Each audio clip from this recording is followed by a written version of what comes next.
Welcome to the INCOPAS panel, Community Activism in Washington and Baltimore. My name is Donn Worgs. I'm from Towson University. In a little while, you will see a conversation between myself and Dominic Moulden of One DC.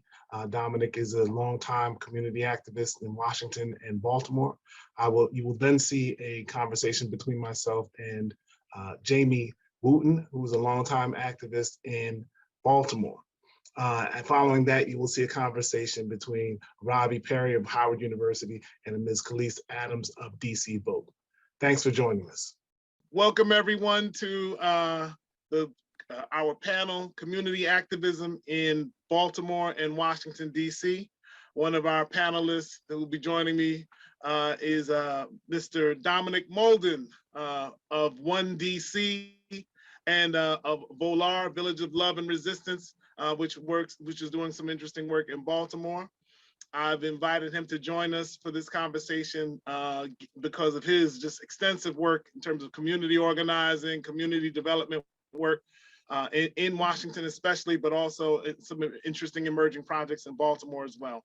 So without much ado, I'm gonna turn it over to him and just ask him to give us a little overview of his background and the kind of work that he's been involved with. So Dominic, if you would, just give us a sense of your work, what you've been doing, and yeah, just we can get started with that. Thank you. So it's a pleasure to be a part of this conversation, Donn, and I thank you for the invitation. So I'm gonna start with my background. I actually grew up in East Baltimore. And at this moment, if you head towards a place called Fells Point, and I only know it as Perkins, so I grew up in Perkins public housing, you can see that our government is in the process of causing root shock, what Dr. Mindy Fullilove calls the trauma that people experience when they are forced from their homes and their social safety network is torn down. So I spent the first years of my life, first 10 years to be exact, in that public housing. And the only type of housing I've lived in Baltimore is public housing. So I have a very different view of public housing than most even community organizers, right? And so at a very early age, I was organizing in East Baltimore as a teenager, to be exact. Off of Greenmount Avenue, at St. John's Community Center. And then I was in a youth group at St. James and John's at Asquith and Eager Street. So I grew up a little more from my teenage years. And then in my early 20s, I started organizing in Washington, DC in 1986. And now it's 2022.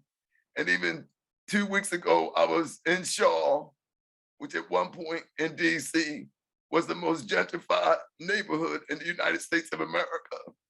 And it's off of Black Broadway, which is U Street.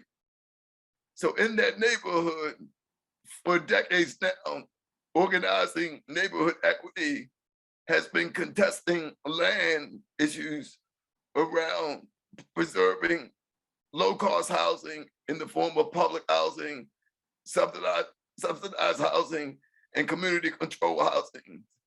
And some of our successes in this long fought struggle has been the right of return to residents at Kelsey Gardens, which is at 7th and Q Street.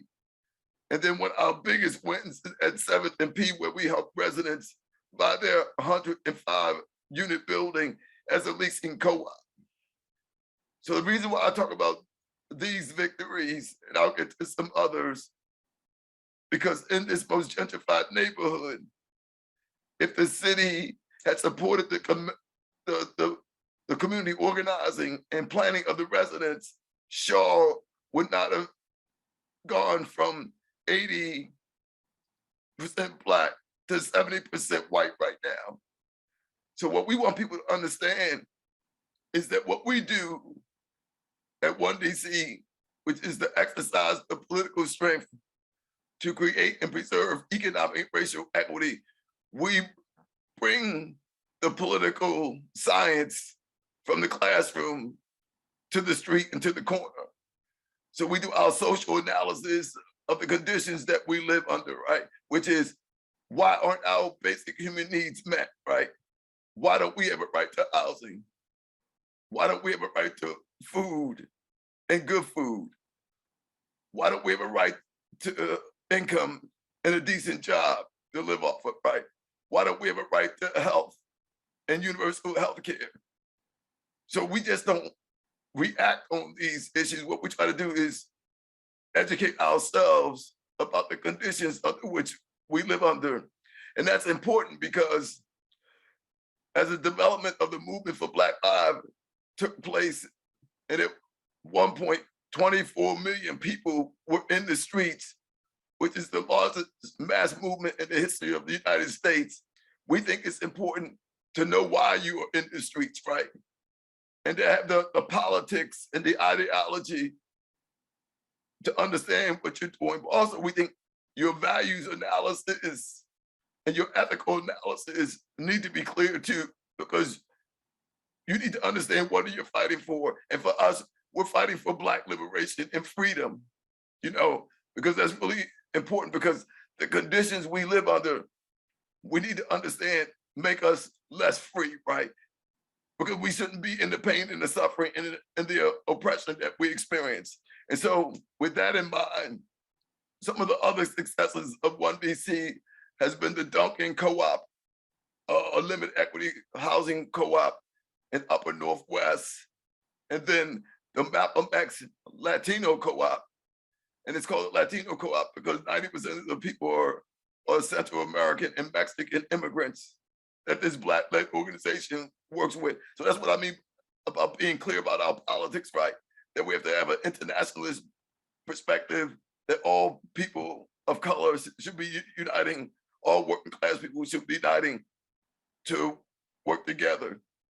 And then, as some people know, DC had the nickname Chocolate City because DC was the first majority Black city in the United States. And DC is no longer Chocolate City. It's been about 6 or 7 years where DC is no longer a majority Black city. But if you get on the metro and go from Shaw on the Green Line, for you radical cartographers and those radical geographers that understand space, so we teach about space and place too, because that's really important.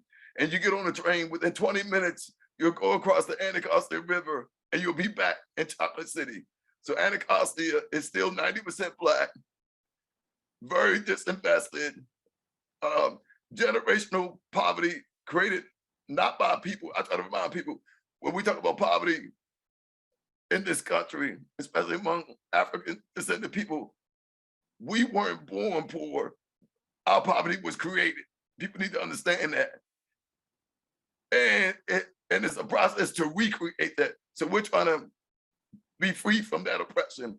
And so when you go to Anacostia, which is 90% Black, and you get off the metro and you look up and you're gonna see this new building, and that's the Black Workers and Wellness Center. And we're the first Black Workers and Wellness Center in the country that is owned debt-free. It was designed, renovated, purchased debt-free. And we've been in a 5-year struggle to get the building open. We have a couple of more steps to take, but that will be the place that is what we call a liberation zone. So in that space will be the Leadership Education for Action and Power, the Political Education School. In the basement will be a mutual aid group called Serve Your City, Ward 6 Mutual Aid. And their thing is mutual aid is not charity, it's solidarity work. So mutual aid is solidarity because all our children, because they work with a lot of children, needs to be met. And also in the basement area will be the incubator, where we will be incubating worker-owned cooperatives. We work with 2 so far, a cleaning co-op and also a child care co-op. So that gives you the lay of the land for 1DC. One is a base building organization. We have 700 members. We work in a shared leadership structure, which is a very difficult structure to have because we're trying to challenge patriarchy and misogyny and dominant leadership. And so all of us are taught these bad habits, right? So it takes us years to unlearn that so that we can have a what we call a wide organization and a deep organization. And so we're struggling to make that model better. So you answered a few of my questions before I even asked them, so that's good. But I was thinking about this conversation, and I was thinking about I wanted to ask you your kind of theory or approach to change. Like, how do you bring about change? If you can kind of, it's theoretical, but it's practical, right? So how, like, what's the theory behind the steps that you all take, and how is it that you've been able to do what you've done? Like, I mean, the idea of you know, organizing a cooperative, whether, you know, housing co-op, it's got to be difficult. There's a lot of technical stuff to it. There's an organizing element. The establishment of the Black Workers Center, that's got to be difficult. There's a technical side to it. There's, you know, money, all that kind of stuff.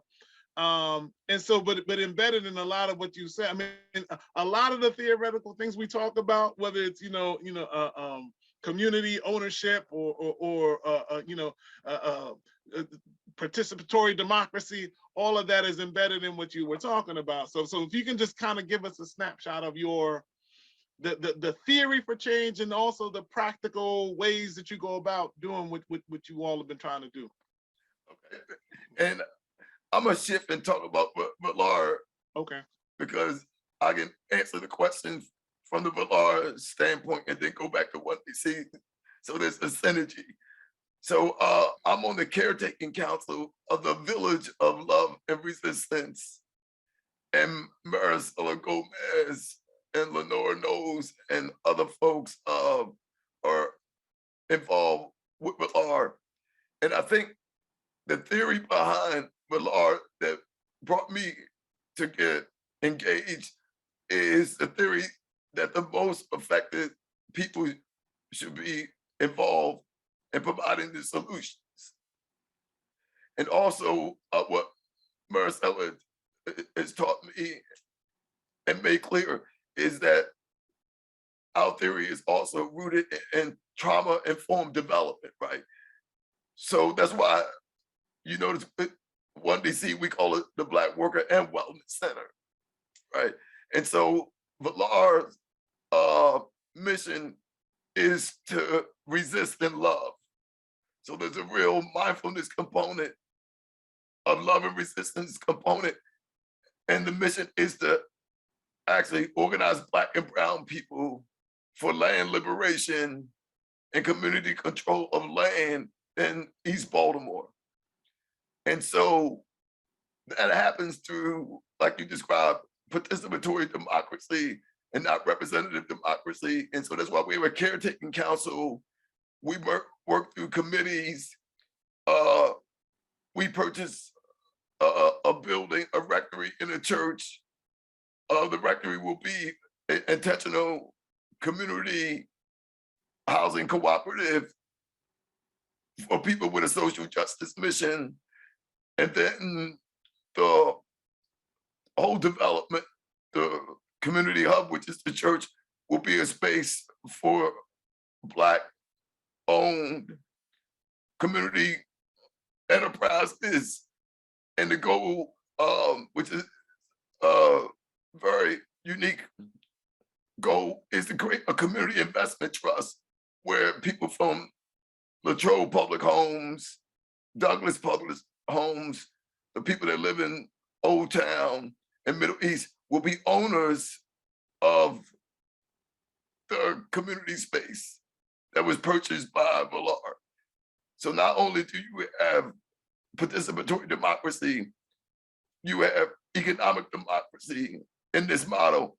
And at the same time, the focus is to build leaders and to build another generation of leaders. And what makes VOLAR, the Village of Love and Resistance, really unique is that it's a model based on healing and wellness right? And resistance and healing and wellness being at the center of that. And so I buy into that theory of change. And what I would say is One DC, like every group, they have their own cultures, right? And so One DC is unique from the standpoint that being in a hyper gentrified city like DC, we have a model where we don't think the city is lost, right? And so once again, the organizing is designed to build power, but what we're focusing on more now is mass power, right? So we're trying to build an organization that's connected to thousands of people in order to affect change. So it's an even deeper level of participatory democracy and leadership development. This is, I mean, you know, I'm fascinated with the work that you guys do, and I know that it's so sophisticated. You know, it's theoretically sophisticated, but it's also practical. Can you talk a little bit about kind of what you've observed in terms of the I was thinking about this earlier, the impact of these organizing movements on the folks who come into them, on how they, you know, what does it, you know, how does it impact people's lives in terms of their engagement, you know, their you know, sense of efficacy, their power, their sense of their own power, as well as, you know, as well as their actual power that they're able to wield. Can you talk a little bit about that? Oh yeah, I think that's the challenge of the movement for Black lives. So let me start with the 24 million people on the streets. So when people ask me about that, I always say, well, the question is, what will they be doing next week? What will they be doing next year? What will they be doing 10 years from now? Because if we want another world, the 24 million people have to be engaged in the transformative process. So that's what you're talking about. So like you said, even though we have ideology and a theory of change, it's based on real life experience, right? And so this transformative organizing model is what we believe is the anchor that changes the world, because as we change the world, we have to change ourselves. And so that's what's part of the struggle, right? And so it's like the group Left Roots talk about this, is that we have to teach people to be in principal struggles, because you can't bring the anti-Blackness of capitalism, right? The patriarchy of capitalism into the organization and expect it to stay in the organization, or we won't be able to see the portal of the new way. So what's powerful for me, and I don't evaluate my work on the, if you notice, I almost never talk about how much money we raise or how many units we develop. I might talk about the names of the buildings, but what I'm really focusing on is what's happening with the people who engage with us. What is their transformation like? Because the only way we change the world is to change ourselves, right? And I think VOLAR and One DC is really clear about that, is that as Dominic enters VOLAR or as Dominic enters One DC, you don't leave or stay as the same person, right? You're confronting the demons that you were taught, right? You're unlearning the exploitative nature of market capitalism, right? You're unlearning the devaluing of exchange values when it comes to Black life, right? So everywhere Black folks live, everything goes down, right? So we unlearn that where Black people are is valuable, and it doesn't have to be a cash value, right? It could be that you're an artist, you're a singer, you're a musician, you're raising children, right? You know, you're an organizer with a community group, right? You're a leader on the community group. You're a leader in your church. So that's a whole different world. And so the fundamental basis of why I've been doing this work and I will do this work the rest of my life is because I'm organizing with people, and it's always we are organizing to create a portal to another world, because the only thing that is possible is another world, because that's what we need.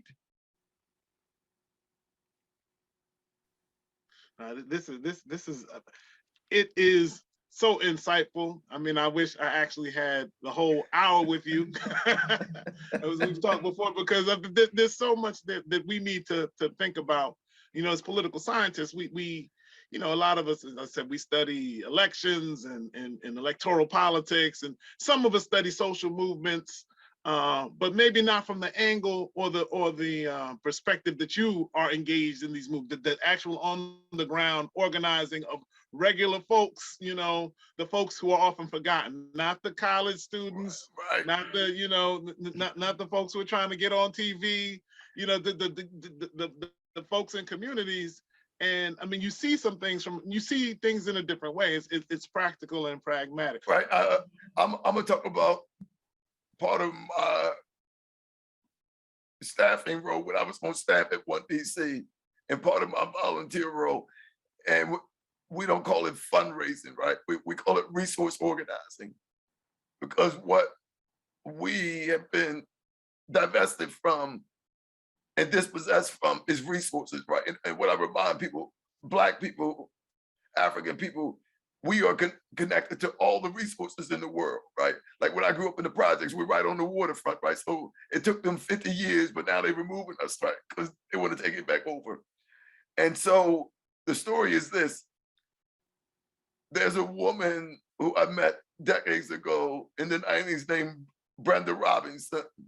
She lived in that building, 1337th Street, that we helped the tenants buy for millions of dollars. She was literally the very first person, because she understood the mission of 1DC, that said, I think I'm gonna go around and ask people to give back. So she was doing resource organizing before we even call it resource organizing, right? She was doing sustainability before we even call it sustainability, right? And because we trust her, right, she would literally recruit other people to say, we need to support our organization. So that's what you're talking about, right? So she didn't need to go to the grassroots fundraising 101. She didn't need to go to the major donor training 101. In fact, we do those kind of trainings, and some people do those trainings after they learn our model, because our model is not the corporate model, right? So what your student and all of us need to learn, and what I'm continuing to learn, is that our people might not have the right language or the current experience, but exposed to the knowledge and the skills and doing their own self-education and self-learning, they can and will lead the way. You know, it's possible.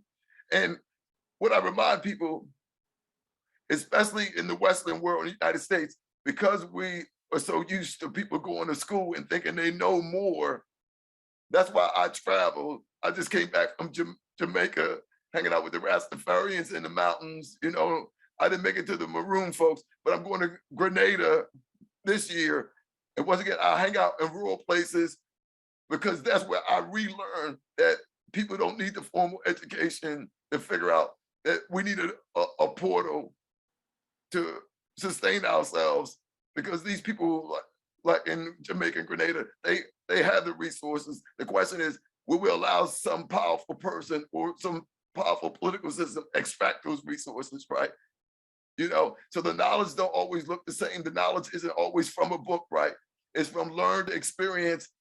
And what we have learned is that popular education is real, and there's a lot of wisdom and knowledge and even technology in popular education.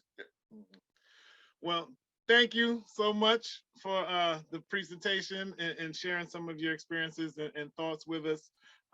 It's short and sweet, but this has been very insightful. So thanks again. Thanks again for joining us for this panel on community activists and community activism in Baltimore and Washington, D.C. Next, we are going to be joined by Jamye Wooten of Collectively, and he's going to tell us a good bit about his work in Baltimore and really nationally, not only in terms of community work, but I mean, all kinds of different things that he's been involved in. Hopefully he'll tell us about that. And so I'll turn it over to you, Jamye. Tell us a little bit about your background and the work that you've been doing. Sure. Born, raised here in Baltimore, nurtured in the Black church. Professionally, I started working early on with the collective banking group, so working with over 200 churches in faith-based economic development. Did about $300 million in loans while I was there at the collective banking group. Went on to start Kinetics, where I started doing a lot of work around issue education, digital strategy, mobilizing Black churches, particularly those sort of social justice rooted organizations around the country and around the globe.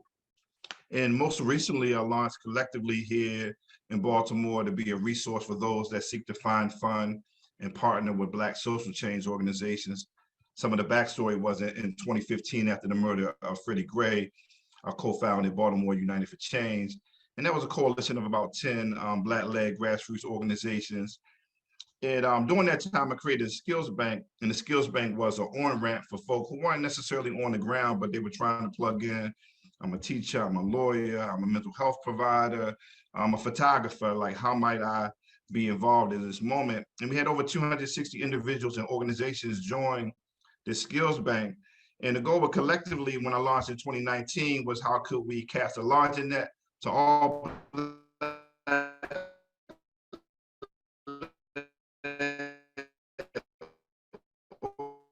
organizations in Baltimore.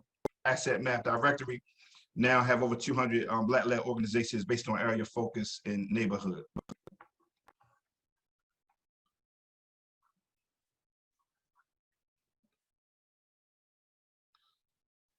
You've been involved in a lot of different things. I know you've also been involved in some policy change and legislative change, movements for change as well. Can you talk a little bit about that? Some of the things you've done, because it coincides with some of the other stuff you just mentioned. Yeah, I think early on, some of the policy work was here in Baltimore. I was one of the board members of Children First Movement, and that was looking at some of the lead in the water. So we had, places like Harlem Park, where I think it was 100 parts per billion, so sort of lead in the waterway. We know that any part of lead is toxic and damaging to you. That's enough lead poison to make one mentally retarded. And we couldn't get the mayor at the time to turn the water off. They would go in and do a process of almost like flushing the pipes, and then go back and test and say, oh, it's not really that much lead in the water. Eventually, we were able to get the water turned off in the schools. Later on, joined the coalition with Lee's Beautiful Struggle, Heba Brown and others around this $100 million youth jail they were promising to build in Baltimore City. We organized what we called at the time Youth Justice Sunday as a way to sort of, it was October 31st. It was 2 days before the election. And everybody was sort of bent on building this jail. We had Ehrlich and O'Malley both sort of looking that way. And we're able to mobilize a lot of congregations, a lot of community-based support, and able to sort of halt the youth jail at that time. And then nationally, it's been, working with Sam DeWitt Proctor Conference, with various things around mass incarceration, legalization of marijuana. There's been a ton of issues nationally as well, even around the Congo. Yeah. Now there was a recent policy that you guys were working on with the was it around affordable housing or the children's youth fund? Were you involved in that as well? I was involved in the Children Youth Fund as a consultant, but also around the housing piece that I forgot about was the Community Land Trust. So that was with in partnership with United Workers. They were working to get it at the time on the ballot and needed, I think, about 10,000 signatures. And so we were able to organize about 45 churches in Baltimore and do petition drives there. And I think we went over to about 20,000 signatures. So we had some major churches with, mega churches here in Baltimore and other smaller churches that allowed us to grab signatures. And then that community land trust became law now here in Baltimore. Okay. And so the reason I asked about those, the legislative work, as well as, the other things you were doing, I'm going to ask you a more theoretical question because you've been doing different things, but can you talk about your vision for how change happens, or your theory of change? How do you bring about change? Because I think that's related to, the activism that you're involved in. So if you can give us some insight into your theory or philosophy about change, and how you bring change. Yeah, I think it really leads into the work that I'm trying to do now with collectively. I wrote a piece called sort of MLK Baker Beyond Reactivism, Organizing for Power. So a lot of my work has been in digital strategy and movement building. So I've been looking at sort of social networks. How do we use these sort of tools and these sort of emergence of these decentralized organizations to move towards power? And so part of collectively has been, I would say Baltimore is a city of generals. We got a whole bunch of folks doing a lot of work that you're not necessarily going to get, everybody under one umbrella. So as one of my mentors would say, unity, not uniformity. What are some of the shared values and shared principles that we can all begin to agree upon? So one of the things we do with collectively, we do a monthly micro grant. We've been able to do over $500,000 in no strings attached grants in Baltimore.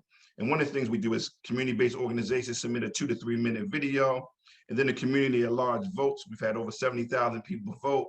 But in that video, they must also integrate one of the principles from the Nguzo Saba. So one of the 7 principles of Kwanzaa. So unity, faith, creativity, like these are the things that speak to me.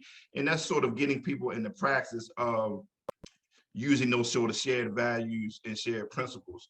And so when we launched in 2019, I said, I'm going to spend the first 2 years relationship building. And that's really what we've been doing, trying to build relationships, trying to build trust so that we can do this real base building work. I think nothing really happens outside of unity and organized people. And so part of what we're doing right now is really trying to organize the collective around shared values and shared principles.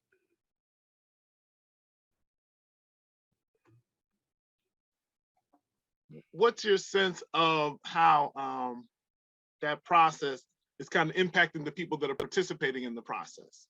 Both the folks who are trying to get the grants, but just the whole, what's your sense of how that's impacting folks to be a part of that approach? Yeah, I feel like it's going very well. We just finished 28 Days of Black Futures, which was a narrative power campaign, as well as a crowdfunding campaign. So we raised over $50,000 during the month of February. But we also told a different story of a Black-led organization every day. So 28 stories around Black-led organizations. I believe narrative power goes hand in hand with resource mobilization. We know that Black-led organizations only receive about 2% of the 60 billion in foundation funding. And so financing and funding is key. But what I hear more than anything from folk beyond the grants is thanks for seeing me. And so I think just the recognition that people are out here working hard, often pouring from an empty cup, using money out of their own pockets to do this work, to recognize and see people, and then to give grants that are no strings attached. Every grant we do is no strings attached. So that's just, again, trying to build trust, trying to build relationships so that we can go and do some of the deeper work. If we can raise $50,000 in a month, if we can do $500,000 in no strings attached grants, there's some bigger projects that we can do together as well. But I thought we would start, small with micro grants. We also just did, though, We Got Your Back Award, which is a $2,000 a month stipend to a Black woman-led organization in Baltimore. So should we see $2,000 a month for the whole year?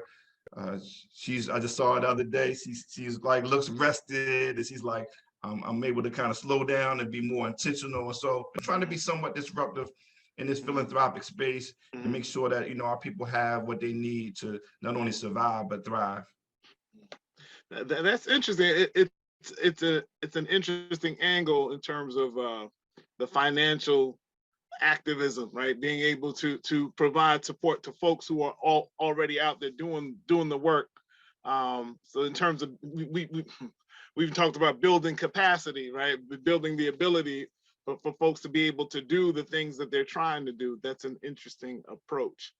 And investing first in the person instead of the program. We think like most foundations, they're going to they might invest in your program and the business, but not ask, how are you doing? And so we know a lot of folks are running programs. They're not on salary. If they are, they're underpaid. And so we want to put the person before the program. Very, very good. I guess I only got, one or two more questions for you. I mean, you've already kind of answered this, but I want to formally ask you about, what you think have been some of the most impactful,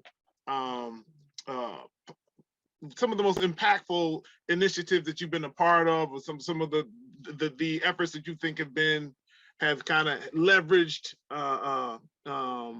the kind of change that you were hoping to see. Give us some examples, or one or two examples. Yeah, I think I think more recently it's just been some of the work of collectively. We do an annual day of giving. We were able to raise this year over $100,000 in 24 hours. And so, like, to be able to tell the stories, to be able to mobilize resources and allow people to vision that we can do this. Like for me, again, I come out of the Black church, so I'm saying this is the playbook of what we've always done. I don't know what we've always done with resource redistribution, and if we've always put as much as we should back in community. But there definitely is a playbook of pulling our resources together and redistributing those dollars back to community, and again trying to use that for me to build the type of trust and relationships we need to sort of organize for power. And then I think, like, I was in Ferguson as well. I really was excited about the ways in which, like, Baltimore organized during the uprising. I feel like we really came together. Egos were put to the side, and people really began to sort of unify and build. And I've seen, we're going to do a panel like what rises out of uprisings. So looking even back at 2015, what was birthed there? You're looking at, Heber Brown and the Black Church Food Security Network, starting with, connecting with farmers on Maryland Eastern Shore, connecting them with churches in Baltimore. Now he's down in North Carolina, parts in the Midwest. This really has blossomed. We now have the Black Arts District and Baltimore Ceasefire and We Are Us. Like, there's a lot of programs have emerged that are doing, major work. Again, often underfunded, often go unnoticed by, corporate media, but the work is out there, and we just want to amplify and continue to tell those stories and make sure those organizations are resourced.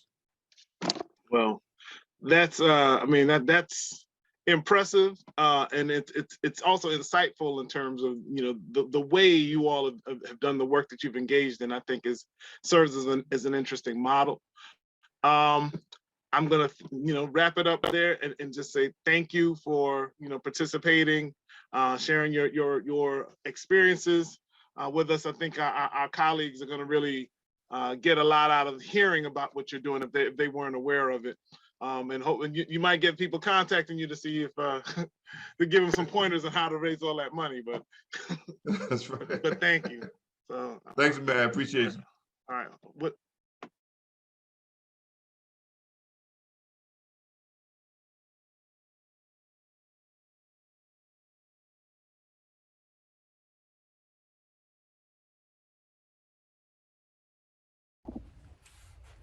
Hi, I'm Ravi Perry. I'm Chair and Professor of Political Science at Howard University.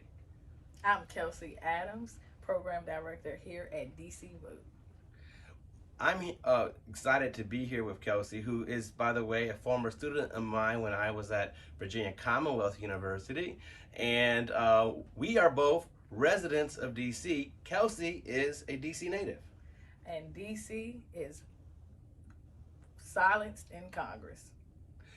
Exactly. And as you all know, NCOPES members, that statehood is a priority for so many African Americans, not only who live here in the District of Columbia, but of course as we would love to remind everyone, all folks around the country would benefit from DC becoming the 51st state. And excited to be here with Kelyse because I know Kelyse does a lot of work not only in leading the statehood movement, but also in GoGo, right? Yes, so I also serve as the executive director of Long Live GoGo. If you guys have heard of the big protests here in DC that involve a GoGo truck, that would be my organization as well. So we consider ourselves as the intersection of politics and culture.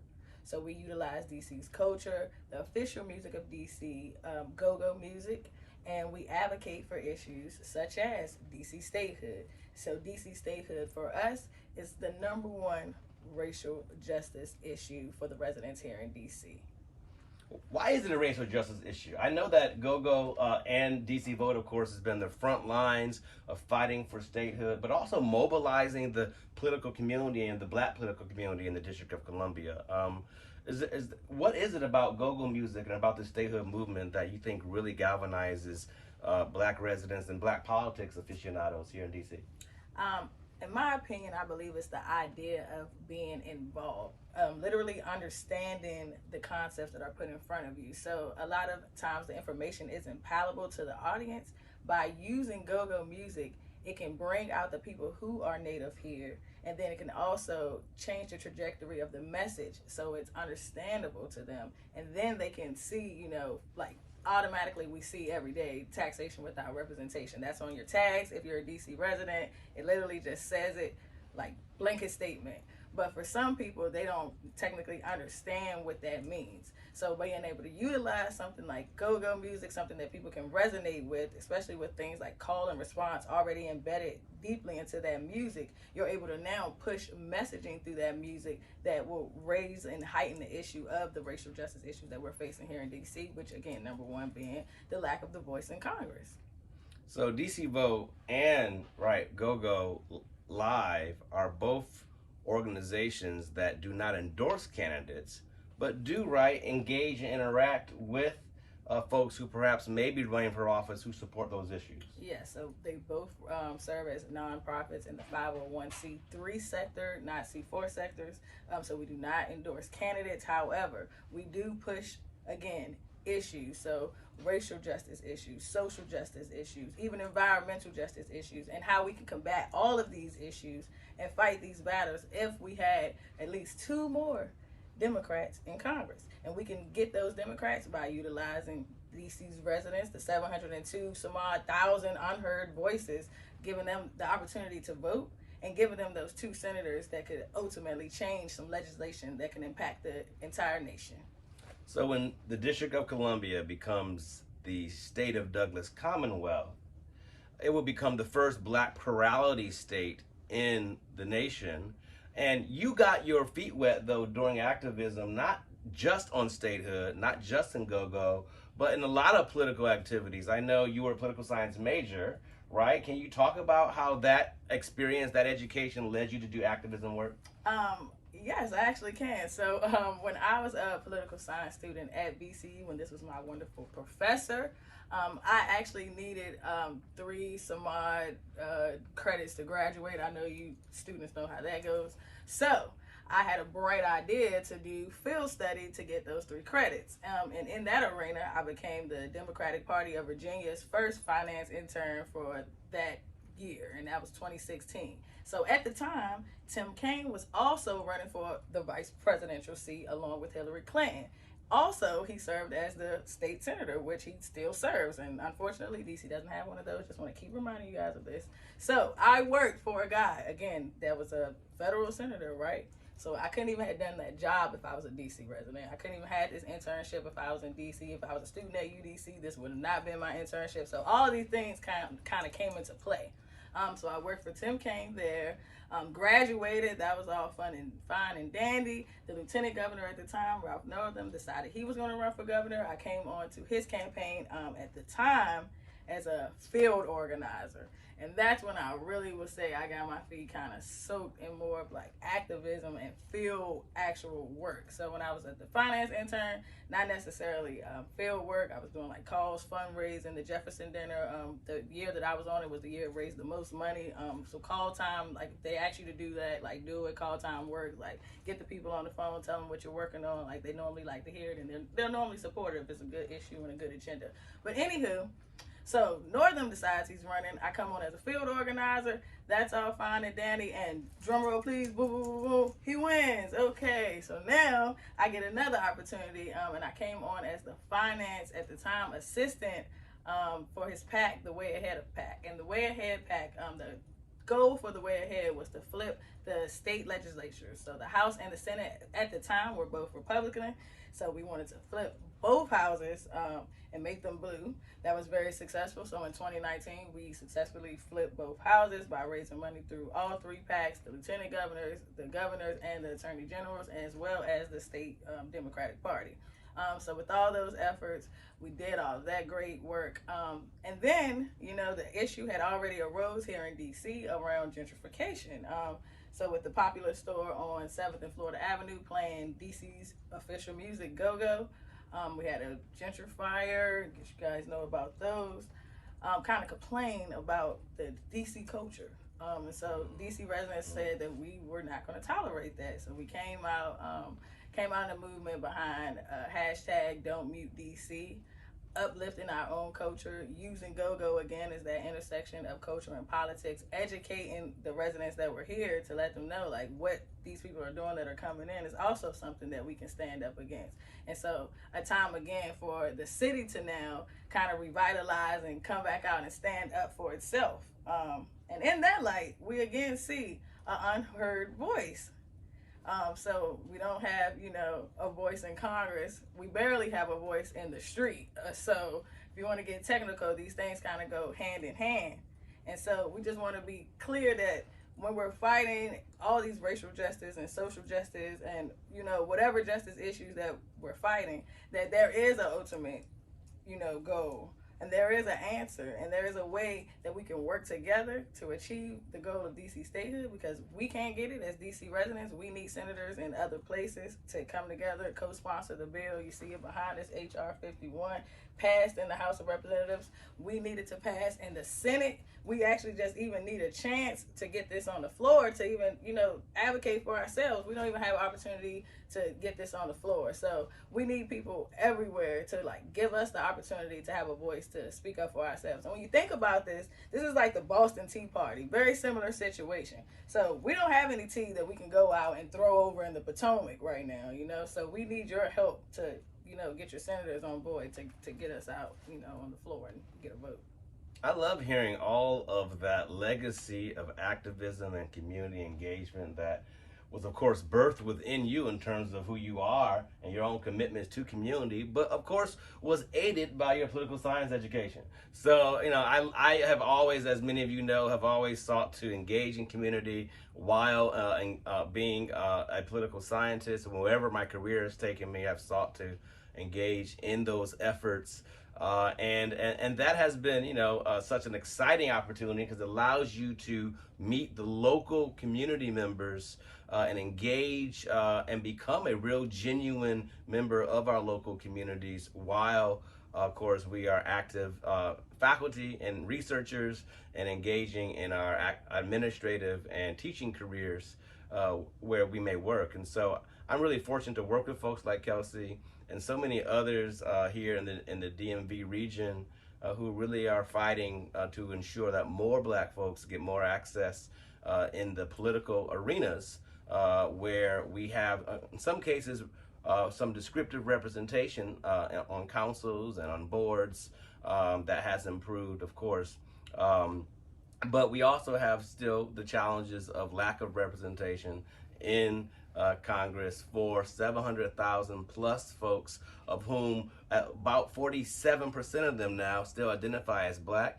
And if you include of course, the multiracial populations and the biracial populations, then it is still a majority minority district that should be a state here. And so that is why statehood is one of the issues that I continue to spend much of my non-academic time. But I will emphasize, as Kelyse I think did, that this is directly tied to the scholarship that we conduct as relates to the progress in the local arena that we can make as members of our communities in the ways in which we know that can be in fact effective. And so I've been excited to see folks like Kelyse and others do that work every single day. And anything else you want to say? I do want to give you guys one real-time example why, I have the floor. So I know you guys probably never heard of this thing called home rule. So that is how the district is kind of governed. And notice that we refer to DC not as a city, as a district, because that's literally what it is. It's not a city. So just recently as last week, home rule has been threatened. So this is an example of what the lack of having a voice in Congress and having Congress rule you looks like. So if the Republicans get control in the next electoral cycle, they are going to attempt to take home rule away from DC, which means that the council, the beautiful council that we have, the wonderful mayor, all our ward members and our at-large and all those good folks that we, kind of go to their offices and talk to every day. Yeah, my city council members, my representatives. They won't be representing us technically.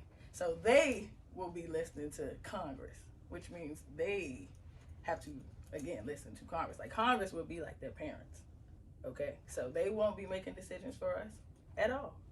So that's like literally what they mean. Like this is tyranny, this is crazy, and they are threatening it right now. What I've enjoyed so much about being a small part of this growing statehood movement is the wonderful coalition partners that we've built at DC Vote with so many other organizations that has spread the message about statehood beyond just these district boundaries. And that has really galvanized, I think, a lot of different kinds of folks who have started to support statehood. As we know, several decades ago, there was kind of a mixed bag in terms of support. But now we've got over 80% of DC residents that have indicated support for statehood. Obviously, the House of Representatives, as many of you know, passed for the second time a statehood bill. And as Kelyse said, we're waiting on some progress at the U.S. Senate level. And, if you happen to live in states like Arizona or West Virginia, you could have even more outsized influence in engaging with your senators that might help this movement move forward faster. And let's be clear, this is a national issue. Like the federal government needs 2 more Democrats, not just DC. So we all could utilize this. It's not just for DC residents, but this is a voice for our country. If we want to talk about democracy, this is what it would look like. Thank y'all very much. Glad to be a part of NCOPES again 2022. Let's keep it moving.